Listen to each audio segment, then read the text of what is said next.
Donc ici au niveau de la maison, une fois qu'on a capté l'eau à partir de la gouttière, qu'on l'a amenée par la descente de gouttière, on l'amène directement dans la réserve. Actuellement, notre réserve, elle est pleine.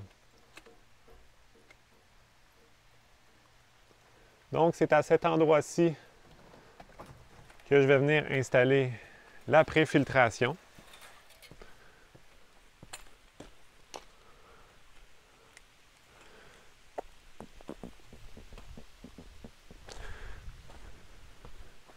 Donc, c'est les dernières étapes qui nous restent sur le système, c'est à installer la préfiltration.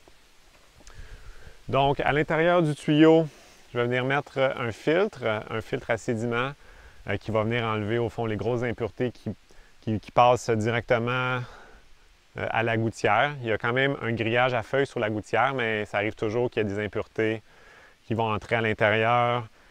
J'ai un client qui, lui, c'est le pollen qui entre beaucoup à l'intérieur de sa réserve. Donc, la préfiltration est vraiment un élément essentiel. Moi, c'est un élément qui n'est pas encore installé dans mon système parce que j'ai plusieurs cuves. Donc, étant donné que j'ai 9 cuves qui sont raccordées une à l'autre, la première cuve va recevoir l'ensemble ou presque la totalité des sédiments. Puis quand ça se transfère d'une cuve à l'autre, parce que tout est raccordé dans le bas, mais à ce moment-là, ça va faire beaucoup moins de sédiments, étant donné que moi, je vais capter à la dernière réserve, qui est celle qui est le plus proche de l'entrée d'eau. Donc ça, c'est un principe qui est très intéressant, que j'ai entendu, que j'ai vu souvent, qu'on va venir capter l'eau dans une première réserve, puis ensuite, on peut avoir une deuxième réserve ou plusieurs autres, dépendamment de notre usage et de nos besoins, puis qu'on va venir à ce moment-là chercher l'eau dans une autre réserve. Donc, ça permet de gérer une bonne partie des sédiments. Donc, ici, l'installation, comme on peut voir, c'est une installation qui est enfouie. J'ai fait un coffrage isolant autour pour s'assurer que le gel ne va pas entrer dans les réserves, parce qu'évidemment, c'est quelque chose qu'il faut se prémunir. Et sur le dessus, j'ai fait un capot isolé avec plusieurs pouces d'isolant que je suis venu recouvrir avec un revêtement de métal. Évidemment, quand on va vers un système qui est plus professionnel, qui n'est pas artisanal comme le mien, bien, on va tout simplement enfouir la réserve, la recouvrir de terre, de quelques centimètres de terre. Et là, à ce moment-là, elle va être connectée à la géothermie du sol, elle va être protégée. La neige, en plus, l'hiver, va venir faire un isolant supplémentaire pour s'assurer que l'eau ne gèle pas à l'intérieur. Donc, c'est de cette façon-là qu'on va venir récolter l'eau de pluie. Moi, c'est sûr que mon système, c'est un système qui est en test. Je vois beaucoup de choses qui peuvent être améliorées, donc c'est ça mon objectif, c'est vraiment d'arriver à améliorer le système. Donc, on va continuer la visite du terrain avec d'autres installations.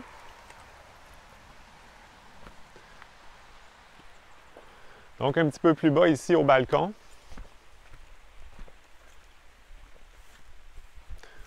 on voit une réserve de 1000 litres. Donc, c'est ces réserves-là que moi j'ai utilisées directement sous le sol.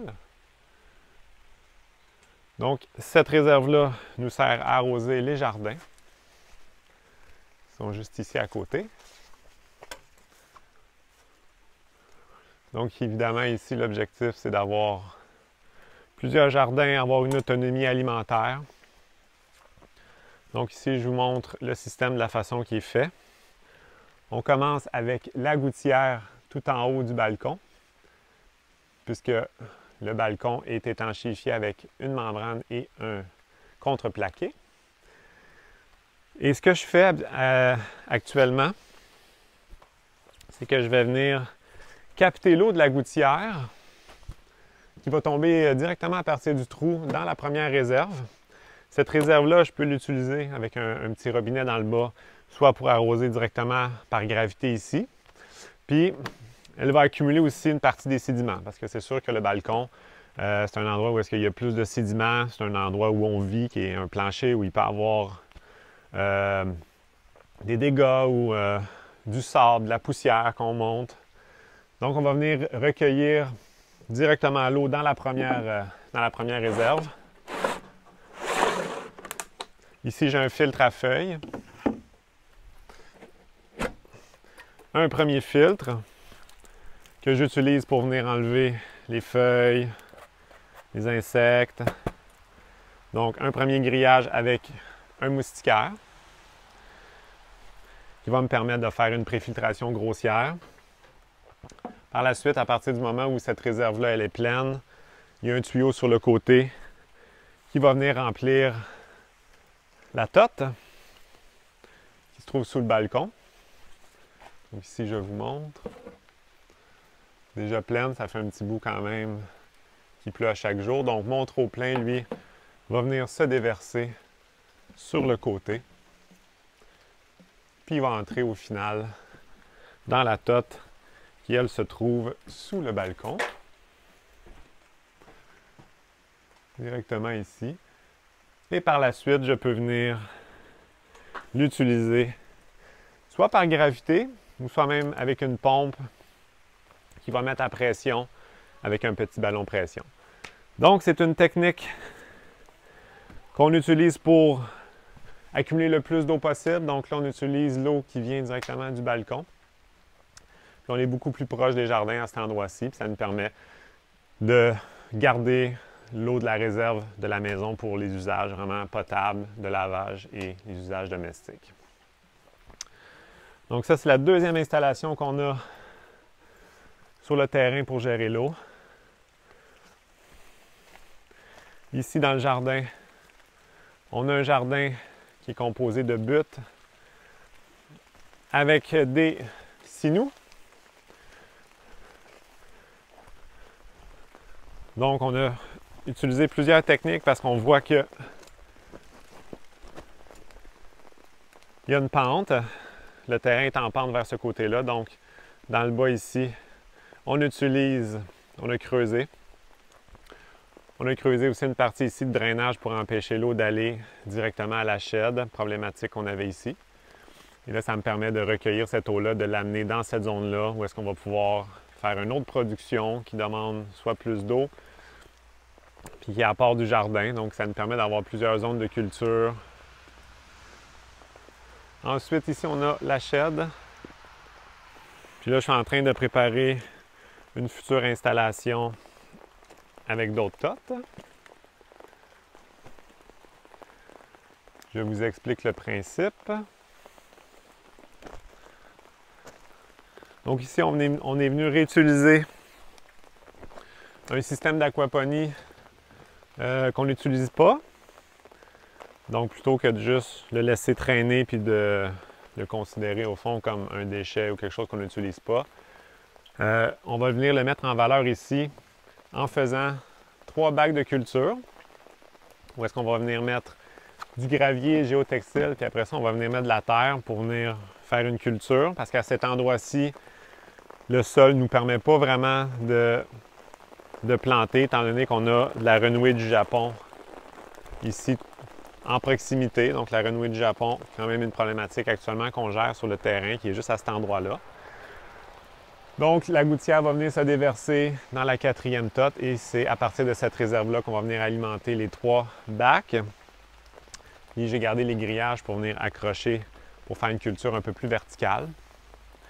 Donc, c'est un projet actuellement qui est en réflexion, qu'on a installé là.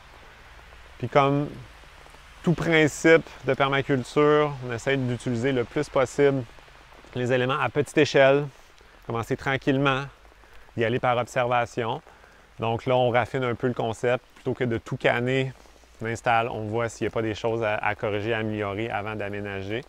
Après ça, on va le faire tranquillement, pas vite. Donc, un projet à la fois, c'est des choses que j'ai appris avec le temps, de ne pas m'embarquer dans trop de projets en même temps, puis de pouvoir mettre du soin dans ce qu'on fait.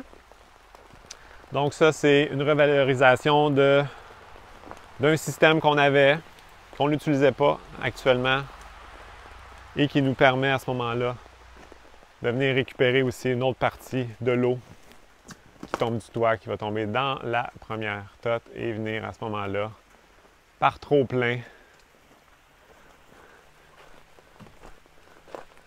irriguer et arroser directement, automatiquement, cette production-là.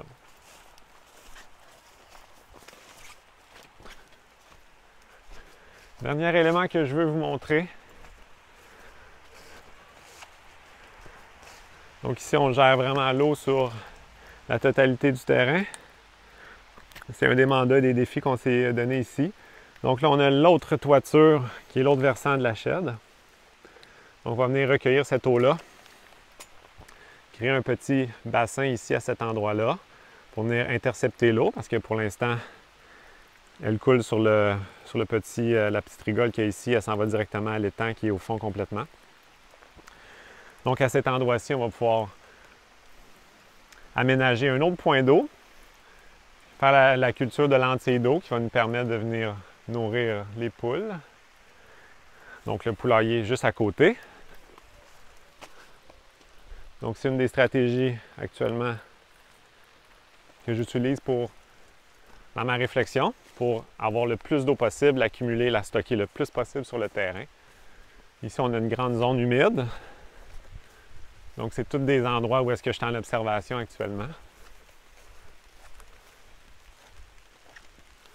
Donc ici, toute cette zone humide-là est alimentée par le terrain, puis il vient alimenter l'étang qui est complètement derrière,